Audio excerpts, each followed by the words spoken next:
कहा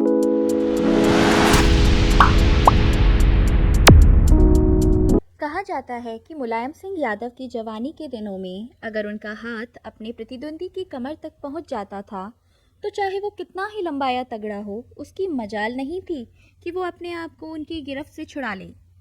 आज भी उनके गांव के लोग उनके चरखा दांव को नहीं भूले हैं, जब वो बिना अपने हाथों का इस्तेमाल किए हुए पहलवान को चारों खाने चित कर देते थे।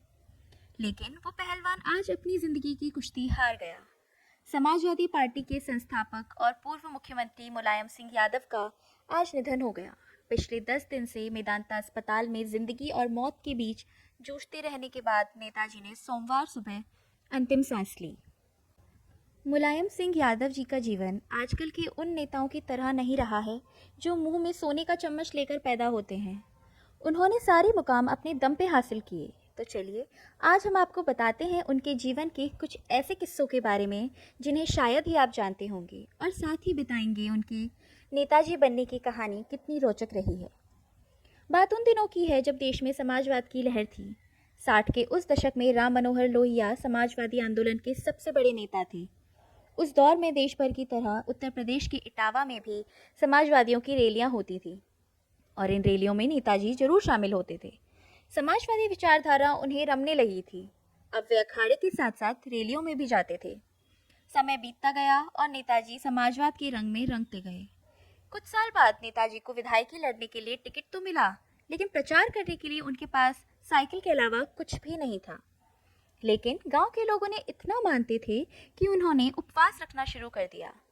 उससे जो अनाज बचता उसे बेचकर गाड़ी के लिए ईंधन की व्यवस्था होती। नेताजी ने उन्हें निराश नहीं किया। उन्होंने न सिर्फ विधायकी का चुनाव जीता, देश के सबसे बड़े सूबे के 3 बार मुख्यमंत्री बने, साथ ही देश की रक्षा मंत्री भी बने।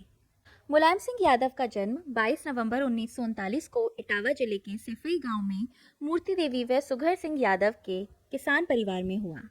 पिता सुघर सिंह उन्हें पहलवान बनाना चाहते थे, लेकिन पहलवानी में अपने राजनीतिक गुरु चौधरी नत्थू सिंह को मैनपुरी में आयोजित एक कुश्ती प्रतियोगिता में प्रभावित करने के बाद उन्होंने नत्थू सिंह के परंपरागत विधानसभा क्षेत्र जसवंत नगर से अपना राजनीतिक सफर शुरू किया।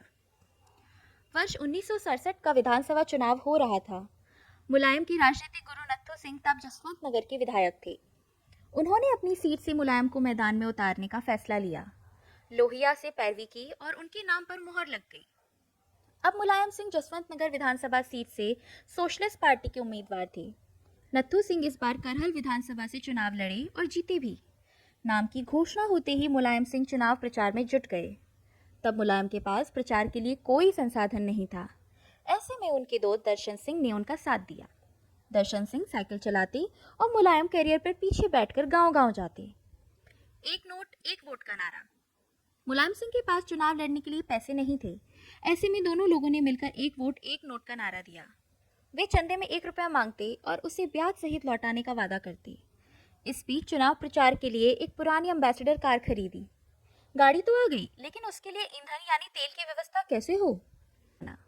मुलायम सिंह के घर बैठक हुई। बात उठी कि तेल भराने के लिए पैसा कहाँ से आएगा। अचानक गांव के सोनीलाल काछी उठे और उन्होंने कहा कि हमारे गांव से पहली बार कोई विधायकी जैसा चुनाव लड़ रहा है, हमें उनके लिए पैसे की कमी नहीं होने देनी चाहिए। गांव के लोगों ने फैसला लिया कि हम हफ्ते में एक दिन एक वक्त शाम को खाना खाएंगे। उससे जो अनाज बचेगा उसे बेचकर एम्बेसडर में तेल भराएंगे। इस तरह कार के लिए पेट्रोल का इंतजाम हुआ। पहली लड़ाई में नेताजी हुए विजयी। मुलायम सिंह यादव की लड़ाई कांग्रेस के दिग्गज नेता हेमवंती नंदन बहुगुणा के शिष्य एडवोकेट लाखन सिंह से था। लेकिन जब नतीजे आए तो सब चौंक गए। सियासत के अखाड़े की पहली लड़ाई मुलायम सिंह जीत गए और सिर्फ 28 साल की उम्र में प्रदेश के सबसे कम उम्र के विधायक बने और यहाँ से मुलायम सिंह नेताजी हुए। तो इसी के साथ ही हम आपसे विदा लेते हैं। जय हिंद, जय भारत।